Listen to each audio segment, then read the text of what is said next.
Olá, tudo bem com vocês? Bom, eu espero que sim.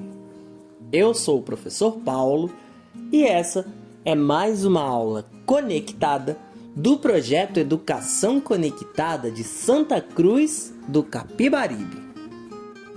Nessa imagem, tudo que nós podemos ver praticamente é água.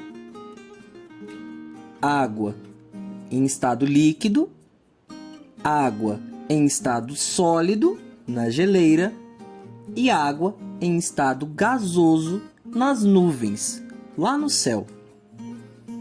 Isso porque hoje nós vamos falar sobre os estados físicos da matéria. Mas o que é matéria? Nós podemos chamar de matéria tudo aquilo que ocupa lugar no espaço e possui massa, que são formadas por vários pedacinhos pequenos chamados partículas. É o corpo das coisas, dos objetos, dos animais, das plantas e pessoas. Existem 3 estados físicos em que as matérias podem se apresentar: sólido, líquido ou gasoso. Esses estados variam de acordo com as condições em que se encontram, dependendo da temperatura e da pressão atmosférica.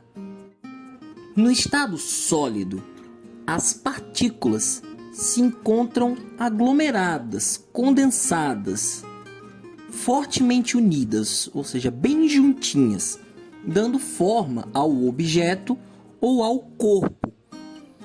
Como exemplo de estado sólido, podemos usar a cadeira, a mesa, o lápis, o ferro, um toco de madeira, dentre várias outras coisas. O gelo é a água em estado sólido. Os sólidos são medidos através de unidades de massa, como miligramas, gramas, quilogramas, toneladas, dentre outros.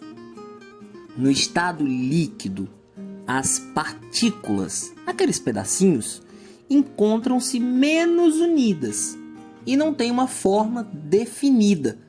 Podemos observar que os líquidos sempre se adaptam ao formato do recipiente em que são colocados. É só você lembrar de um copo de água, um vaso de flores ou mesmo uma poça d'água no chão. Os líquidos são medidos através de unidades de volume, em mililitros, litros, centímetros cúbicos, copos, garrafas, sendo que a unidade fundamental para esse tipo de medida é 1 metro cúbico. No estado gasoso, os corpos também não possuem forma própria. Pelo contrário, se espalham pelo espaço. Nesse estado, os pedacinhos, as partículas, estão ligadas de forma bem fraquinha, deixando o corpo, que nesse caso nós chamamos de gás, sem forma nem volume definidos. Podemos observar o estado gasoso quando ligamos um chuveiro bem quente e aparece uma fumaça esbranquiçada que sai da água. Essa fumaça é a água menos condensada, pouco unida, sendo espalhada pelo ar. Outro exemplo é quando a gente abre uma panela de comida bem quente e sai uma fumacinha de dentro dela. Isso é vapor, ou seja, o corpo em estado gasoso. Quando respiramos, nós puxamos para dentro do nosso corpo um gás chamado oxigênio e depois soltamos um outro gás, o gás carbônico. As medidas dos gasosos são feitas através de aparelhos especiais. Não é possível a gente medir, mas a gente consegue armazenar alguns gases, como por exemplo os cilindros de oxigênio os botijões de gás e os balões de festa que nós enchemos com ar.